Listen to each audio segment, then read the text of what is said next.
This isn't a robot. It very well may have hydraulic arms, a drivetrain, and a circuit board, but this isn't a robot. This is a lesson in humility, hard work, and collaboration. This is a CrossFit workout for the muscle upstairs. This is an apple for the next generation of Newtons. It's a lot of things, but this isn't a robot. This is a roadmap that leads straight to engineering. This is a rock to shatter 1,000 glass ceilings, a rope to pull a generation up and out of poverty, a sledgehammer to break down cultural barriers, and a universal language spoken in every nation on Earth. And because of that, this is a compass that can help point the way to peace. But please, don't think this is just a robot. This is Glastonbury for technology. This is mission control for the next moonshot. This is the Rosetta Stone to help translate the future. This is the sport that will help us win tomorrow. This is the software to program ourselves to cure cancer, build a clean engine, or step foot on Mars. But this isn't a robot. It's a machine to build the people who will change the world.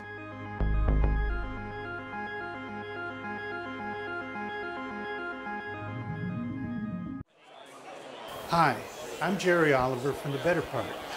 We're visiting San Jose State University today to interview some amazing students. They're here for a robotics competition, so let's find out what it's all about. We're inside the arena and the sound level is really high in here. 50 teams are challenging to represent their schools in Houston. Most teams are from the Bay Area, but there are 5 other countries represented: Australia, China, the Dominican Republic, Brazil, and Turkey. Unlike other sporting events, the arena is open. Spectators are free to wander about. The floor of the court is divided in half. One side is the game court, and the other side is just as interesting. It's the pit area. As in auto racing, each team has a dedicated area to keep their tools and work on their robots. One of the main lessons they learn at first is sharing. You will see competitive teams in each other's pits working to solve problems. And experienced teams will be helping rookie teams prepare their robots for competition. My first guest is Teresa Bateman. Teresa is the Regional Director for First Inspires. Welcome, Teresa. Hi. Tell us what we need to know about First Inspires. Absolutely. So I'll step back and talk about FIRST for a moment. And FIRST is a nonprofit. We stand for Inspiration and Recognition of Science and Technology. We actually have FIRST Robotics Competition as one of 4 programs. This is our flagship program that started by Dean Kamen over 25 years ago. And since then, we've got programs for kinder, middle school, and high school programs throughout not just the nation, throughout the world. And FIRST Robotics Competition is our most complex program. As you can see, these robots are industrial-sized robots, and what's even more amazing is that our amazing students are building them in a 6-week time frame. And besides building a robot, they really are building a small tech company. They have to focus on sponsorship and outreach and finance and business plan to be able to not just build a robot, but sustain a team for years to come, particularly with high school students changing out and new students every year.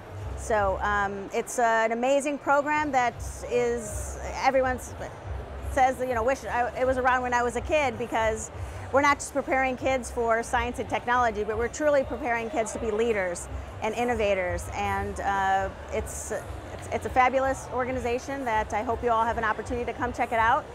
So we have 4 competitions in the Northern California area and 5 down south. And the winners of these competitions will move on to Houston, which is our national, our world event, I should say. So I'm glad you had the opportunity to experience it. In January, First Robotics announced their new game by releasing an animated video. Teams get their first look at the new challenge. From that date, the clock is running. Teams have 3 months to design and build the robot that best meets the challenge. So that you may better understand the challenge faced by the teams, we will now play the animated video. Welcome to the 2018 First Robotics Competition and this year's game, First Power Up. 2 alliances of video game characters and their human operators are trapped in an arcade game. To escape, alliances use power cubes to control switches and to scale, pass power cubes through the exchange for power-ups, and ascend to face the boss. Teams may preload up to 1 power cube per robot. Additional power cubes are available in the power cube piles, along the fence nearest the scale, and in each alliance portal. At the start of the match, the plates of the scale and the switches are randomized.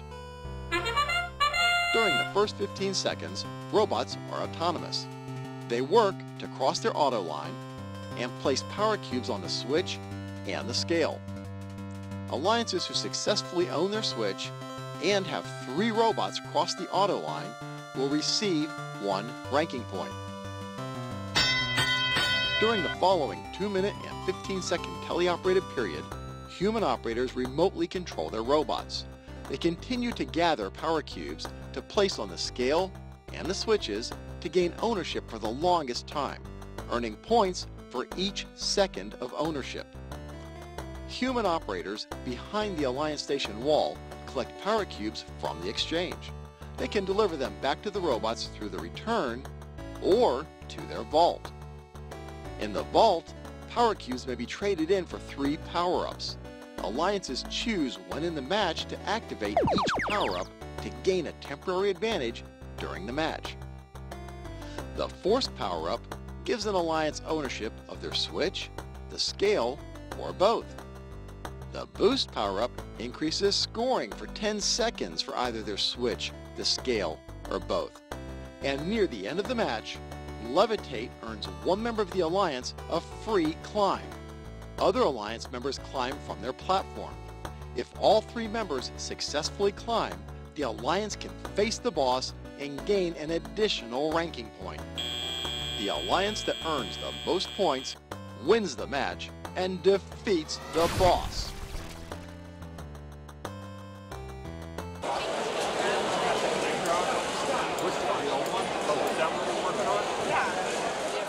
And now I'd like to introduce Bahar. She's a junior at Mountain View and is their team captain. Good morning, Bahar.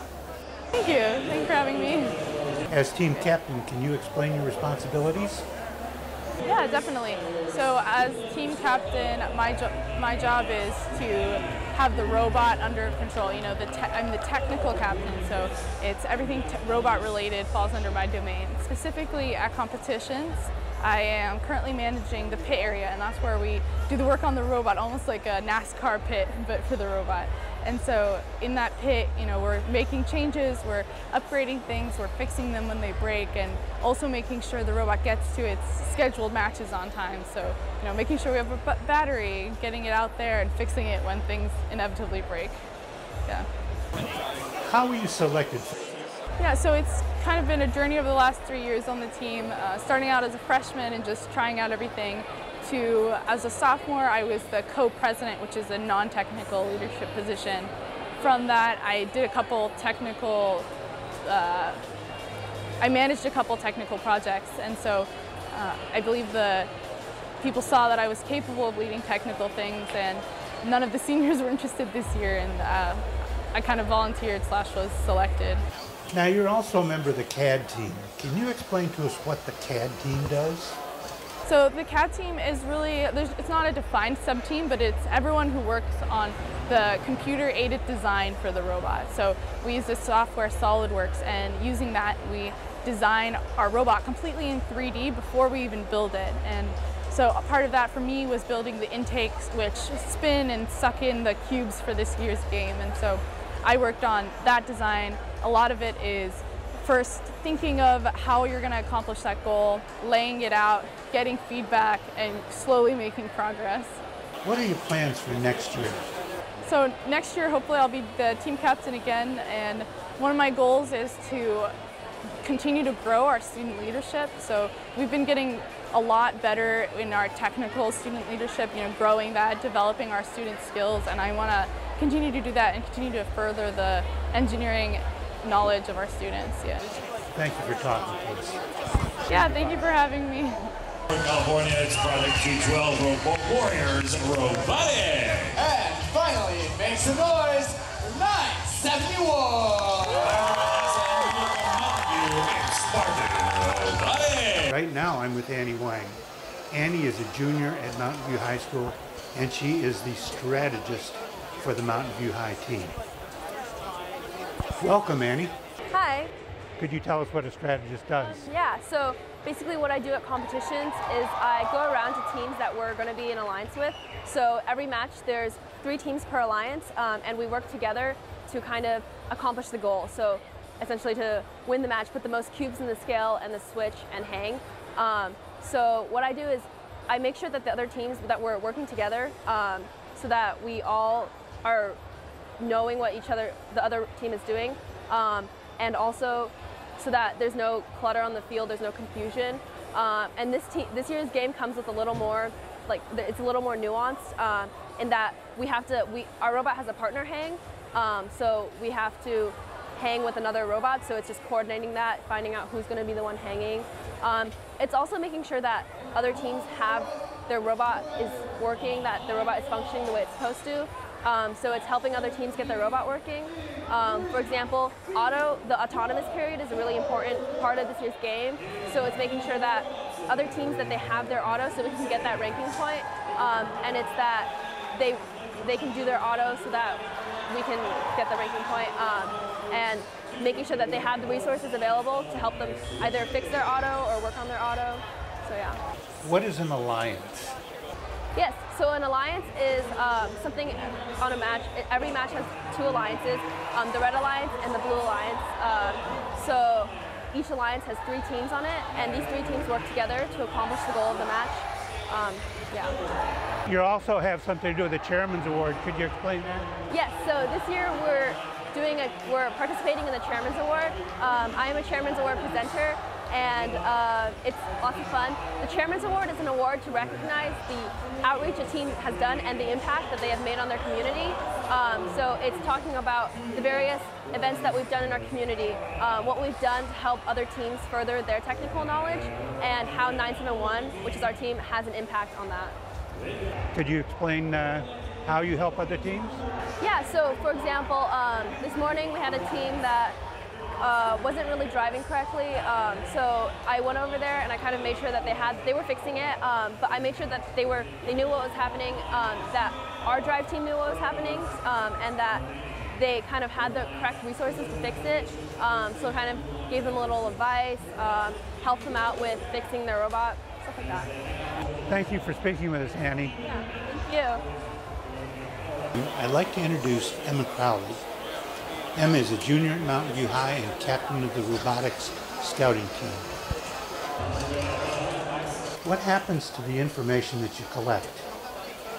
So the way we do it on our team, we have a software that we use. So we have all of our students sitting in the stands, and they plug in the data that they see the robots do during the match. And that data goes into our server, which then turns those data points into averages, which we can then look at scouting meeting after the first day of competition to see which robots we would be more likely to want on an alliance and which robots we'd want to probably not want to have on an alliance. So after the first day of competition, we all meet together at our lab and we discuss every single team and how advantageous they would be, and then we make a list on a spreadsheet. So when you graduate from high school, how you're going to use this experience in college or the rest of your life? Yeah, this team specifically has really taught me a lot about being a leader and communicating with other people. It's really helpful to know how to make connections with people that are deeper than just telling people what to do or like having information from another person. I learned a lot about respect and yeah, communication. Your team has a policy of sharing their information and skills with the other teams in the competition. Tell us about that. Yeah, our team believes in being really open about our information and how we do things. So we like to share with all the other teams if they ask or if they need help. As well as the teams that we work with, they're very open, and that's kind of, I think, the first relationship. That's how everyone here works, and it's great. Emma, I want to thank you for stopping by, and good luck in the competition. Thank you.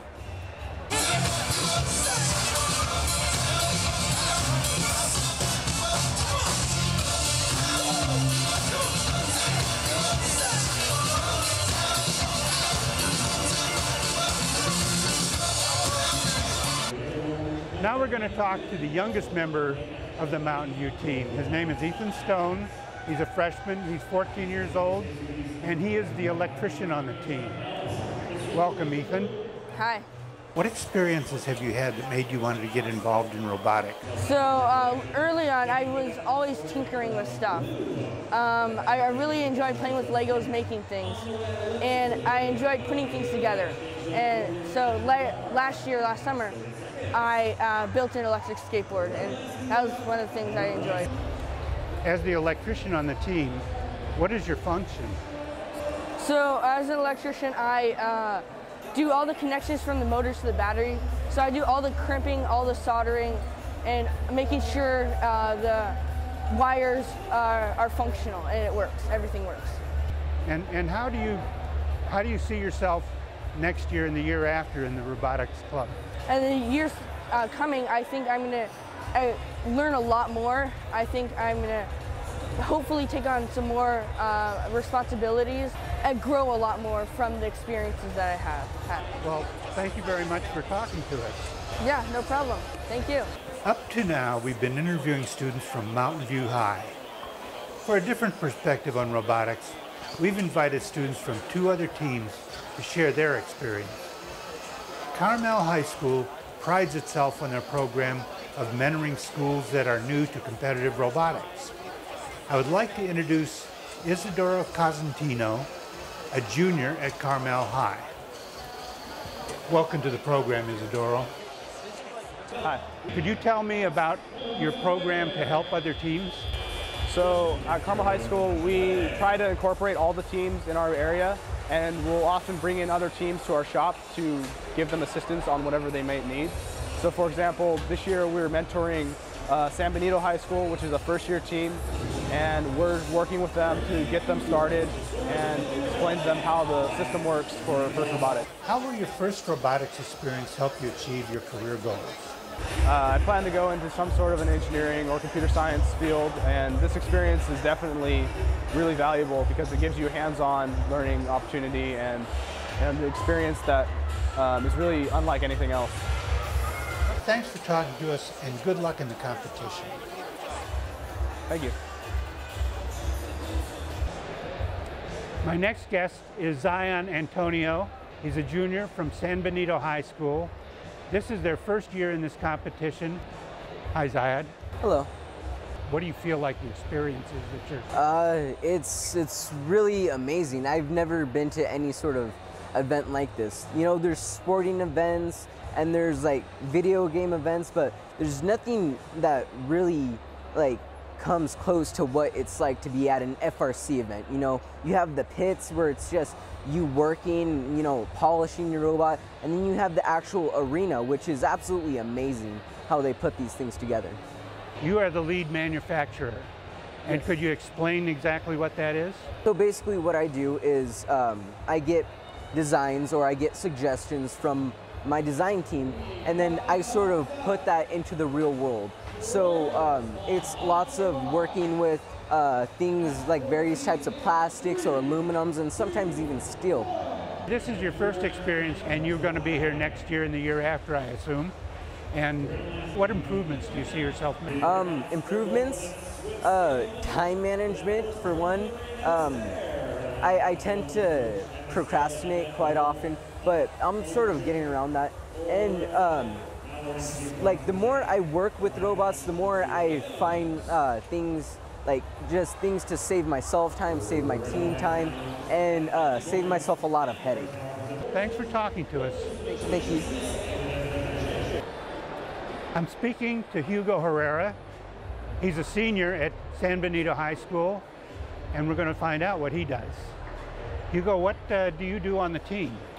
So first of all, the FRC build season does last 6 weeks, and it is our first build season at San Benito High School. We divided our team into 3 subgroups, programming, mechanical, and electrical. My role as team captain is to coordinate all 3 teams, make sure they are communicating, make sure everything runs smoothly. And I am also the lead programmer, and what that entails is I have to make sure everyone is caught up with the new features of the programming languages that we may use in the FRC games. And how is it going for you? It's going pretty well. I'd say for our first year we did accomplish a lot. We have 3 systems within our robot. We have an intake system, we have an elevator system, and we have what's called the drivetrain that actually makes the robot move. And we were able to complete all 3 of them on the 3 aspects, the electrical, mechanical, and programming aspects. So that's, I feel like, is a really good accomplishment for our first year at San Benito High School. And yesterday was the practice round. How did it feel to watch your robot in action? The moment we walked in, we were all really very excited to see a full stadium with an actual field. It was our first time, so we were really excited. The practice rounds went well for our first year. We did run into a lot of mistakes that we had to fix on the spot, but we were able to do it thanks to the help also of the FRC mentors brought here. Well, I want to thank you for talking to us, and I want to say next year you'll come back, you'll have advanced some more on your robot, and good luck to you. Thank you. We have one more interview, but we're unable to gain access to the robot in the pit. So we've come to Mountain View High Robotics Lab, where I'm speaking to Will Stanley. He's the manufacturing lead for the Mountain View team. Welcome, Will. Thank you. Now, this is a group of subsystems, basically, each performing a different function based on what you learned at the announcement of the contest. So maybe you could go through some of these subsystems and explain what they are and how they work. Sure. We can start with our arm, which is the largest subsystem on our robot. It goes all the way from just below the jaws down here, up and back to a gearbox where we can control the arm from. The arm is made out of carbon fiber tubing and has a reach of about 8 feet in the air where we can lift the cubes. The arm connects down to the jaws here, which is how we hold on to the cube, up and back to a gearbox where we can control the arm from. Next we have our intakes, which are responsible for pulling the cube into the robot so that the jaws can grab them and lift it. Our intakes are powered off of 2 motors on either side, one to spin the wheels inward and one for orientation. Our next subsystem is our drivetrain, which is composed of 2 transmissions on either side of the robot, which are responsible for driving us forwards and backwards, and has control similar to that of a tank. I notice on your distribution board you have some very large circuit breakers, 30 and 40 amps. This must take a lot of power. Yeah, we use 12 volts on our robot, and we'll use 30 and 40 amp breakers to pull currents for our motors. A lot of our motors are under high stress, and we design our transmissions so that the motors don't fail. And what is that open spot behind the circuit breakers? That open spot is where we store our battery. It's held in by a few pieces of Velcro, so that way when we lift up the robot using the climbing mech, our robot doesn't drop its battery. And I notice you have pneumatics here. What does that control? The pneumatics control a piston that is inside of this arm to close and open the jaws. It also is connected to each one of our transmissions because we run 2-speed transmissions, so we can both go fast on the field and push any robots that get into our way. Could you show us the internal workings of the pneumatics on the robot? Yeah, our robot uses 3 Clippard brand containers that are stored within the arm. It's held within each part of the carbon fiber tubing here, all the way down to here. And with that, we can hold enough air pressure to last us an entire match. Is there anything else that we haven't talked about that you find interesting on this robot?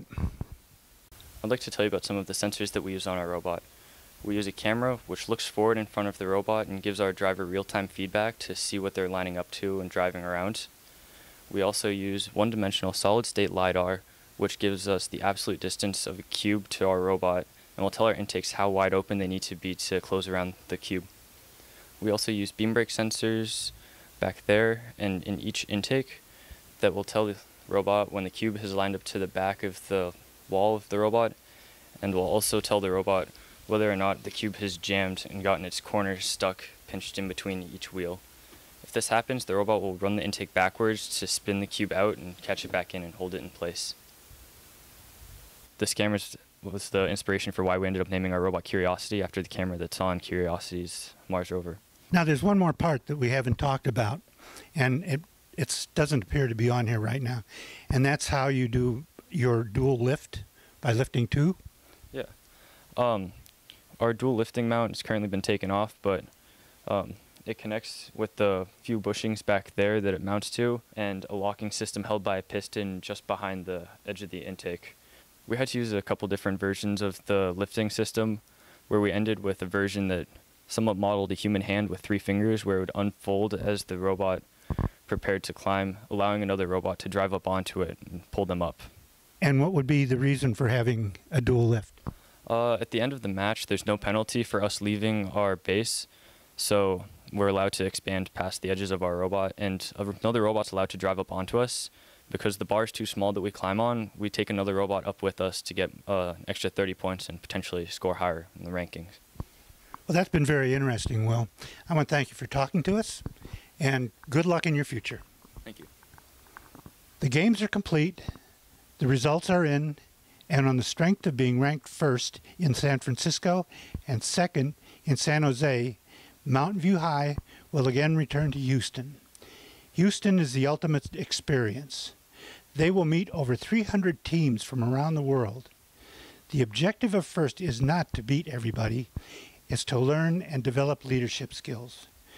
Based on the interviews that we've been doing, I think we can all agree that FIRST is meeting this goal. The other teams we interviewed also accomplished their goals. Carmel High has introduced another new team to robotics, and San Benito High has competed in their first competition. I hope you've enjoyed our program. We will see you next time on The Better Part.